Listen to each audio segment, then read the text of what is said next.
Ulam naming magagalang, walang iba kundi ang ginisang upo. Ang sabi nga po nung matatanda, pagka kumain ka ng upo magiging kang magalang. Lagi kang magpupo at upo. Nung mga bata pa nga po kami, meron akong kababata at kumpare ko na ngayon na si Paring Jeff. Paring Jeff, shout out sa'yo. Ay, si pare po hindi nangungupo nung bata pa. Nung minsan nga po kami pumunta sa Linang, may nakasalubong kaming matanda na kilala siya.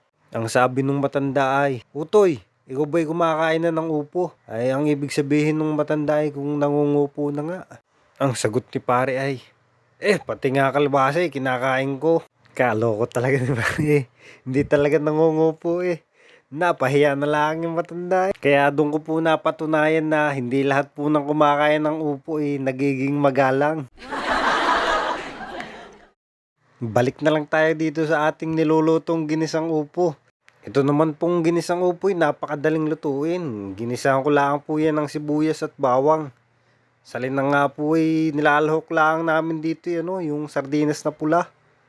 Nasa syudad po tayo ngayon. Kaya medyo sosyal Kaya ang lahok natin ay yung karne ng baboy.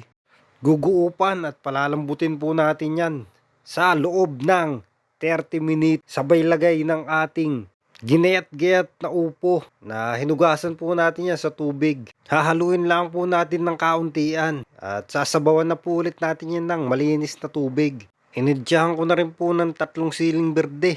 At para sa ating umami po, yan, North pork cubes. Ginuupan ko na nga po at matutunaw din yan.